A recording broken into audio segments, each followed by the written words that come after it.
I think if you are single, you have better luck putting out a dating channel, a dating account of yourself, basically selling the real you, selling yourself, than you are paying for these dating services and dating sites. You need to have just a social media account just for your dating stories. That's what I want to tell my friend Stacey, but I'm scared to.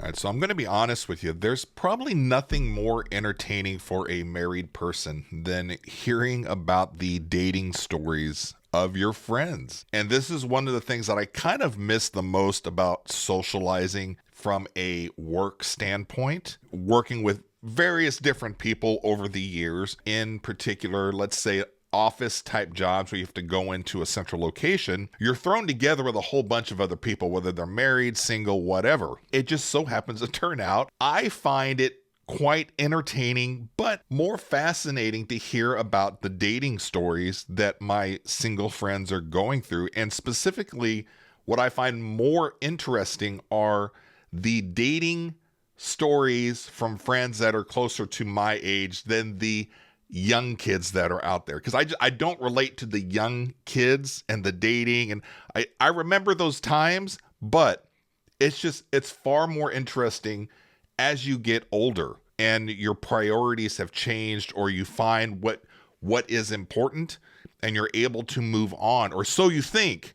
You move on to things that are just more important, and let's just get to the nitty gritty when you're out there on the dating scene. Being married, our stories aren't so fun for single people to listen to, right? I can go in and complain to other people about, here's how the wife loaded the dishwasher, right? Or how she, the toilet paper. We're fighting over which way the toilet paper goes. Can't you at least put the toilet paper on when you're done with it? Those are the type of married stories, right? Single people that are on the dating scene. I know sometimes it's frustrating. To be honest with you, it's just entertaining. It's entertaining and it's fascinating. And it's one of the things that I do like to kind of consume information on social media, whether it's on TikTok, mainly on TikTok, but Instagram, YouTube Shorts, where it's single people kind of my age that are getting out there on the dating scene and just what they're encountering, what the dating apps are like. So a friend of mine reached back out to me, and we'll just call her Stacey, just to protect her identity, let's say, okay? So Stacey is a friend of mine from like 20 years ago. We used to work together in a corporate environment, and we had that type of relationship at work to where literally every day that we were to go to work and we worked together, I'd go by her cube, she'd come back by my cube or whatever. And it was primarily a comedy fest of like just stand-up comedians. She and I had a just awesome time at work, making fun of other people that we work with. But you have those kind of relationships, and they're the kind that years can go by. Like Stacey and I will go years, 5 years, 7 years, couple years, and not have any kind of interaction. And then boom, a text message will come through and you will just laugh your ass off, right? You pick up where you left off, and it's just a friend that you've come across in life that you get each other, especially on a sense of humor level. And I think, and I don't think she'd be upset with me on this, but she and I sometimes have a twisted sense of humor, but it's never one to where the intent is ever mean. I love Stacey. She's very nice. She's one of the funniest people I've come across. I would even say that Stacey is funnier than I am, but I understand Stacey's sense of humor, and then she understands mine. So I think if she ever were to come across this video, and I'll probably end up sending it to her, I think she would kind of understand why I am so interested and fascinated by her dating stories. Like every once in a while she'll say, okay, here's the list of guys that are popping up on my account, or look at the messages, look at the pictures. And it's so funny for me because I'm looking at it from almost a marketing point of view, kind of from my business side of things. and then also from social media, running like YouTube channels or whatever, but then also just my sense of humor and wanting to kind of troubleshoot things.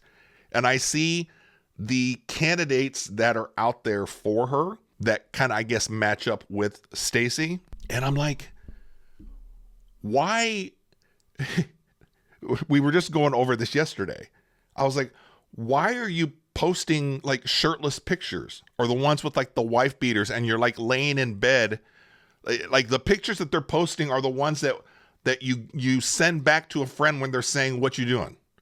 And you're like, and you send a picture and you're laying in bed and it's like, oh, I'm catching up with Survivor for the week, or I'm watching a true crime documentary.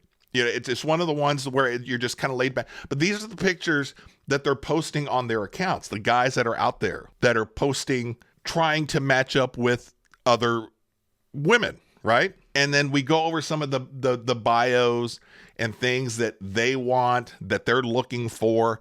And I'm like, there's no, this is why you're having problems matching up.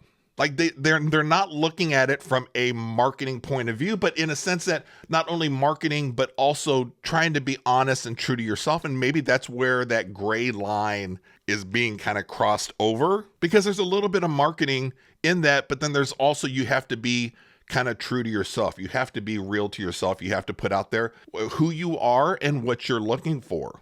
And it blows my mind what some of these guys are putting out there. And I'm like, no wonder. There's no wonder.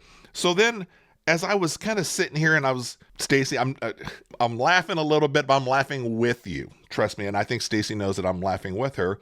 And I even shared some of the pictures and bios with my wife. I was like, can you believe that these guys are doing that? And so we're kind of going through, and my wife and I are like, well, that one's not bad. And so I, texted Stacey and I said, hey, well, we think this one's, okay or whatever. And it got me kind of thinking late last night. I was like, I am so fascinated with some of these accounts online, people that are dating, like in the 40s and 50s. And that's what their channel kind of is about, is, kind of their experience with it and the people that they're matching up with. And then they come back and tell us about how the dates went and what the, possibly like the guys did wrong. There was one to where the guy got so comfortable, took his socks and shoes off when they got back to her place, and like he had these like gnarly feet or something, and she's like grossed out by feet. I find these stories so interesting. But one of the things that I started to notice is these accounts that are posting their dating stories, right? They are essentially kind of running their own dating site on their channel, to the point to where them just getting on talking about things, talking about the dating, talking about what they're into, what they're not into. It's doing the work that these dating sites that they're paying for should be doing, but I think in a more open and honest way. And as I start popping into the comments of these people and they're talking about their dating stories, I'm seeing that they're kind of accumulating loyal followers and other single people that I think are watching their stories, YouTube stories or their TikToks, watching their videos.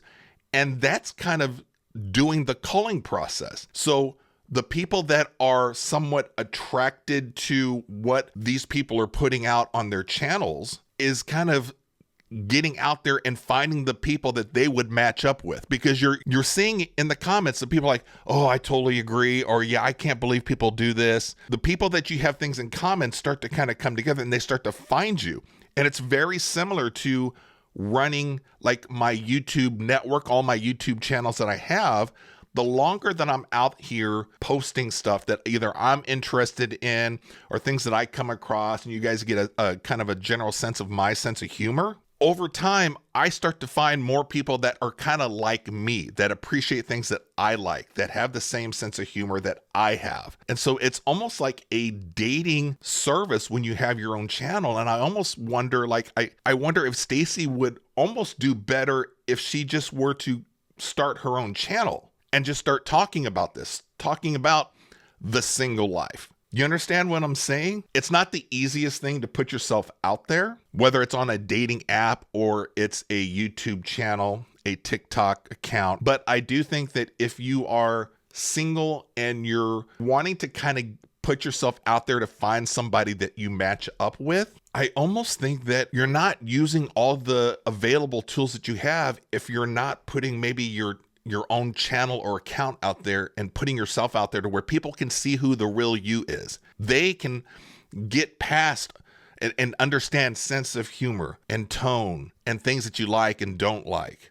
And in the background, it's passively doing the work that these dating sites that you're paying for are either doing or not doing. But I think it allows you to get past those awkward, like, when you match up with somebody and they send you that awkward first line, hey, beautiful. And you're just like, oh my God, I just got 15, 20 messages of saying, hey, beautiful at the same time, whatever. And yes, you're going to get that in a comment section also.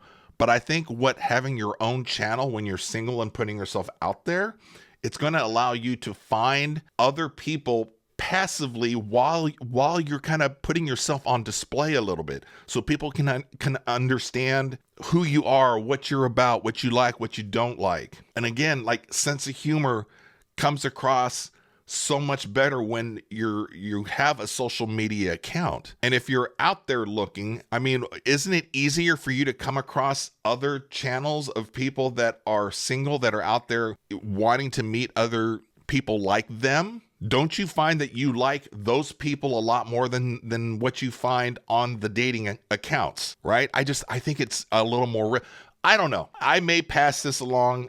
Send Stacey the link to have her watch this. I just have way too much good of a time doing this with Stacey, like living through her dating stories, her using these dating apps.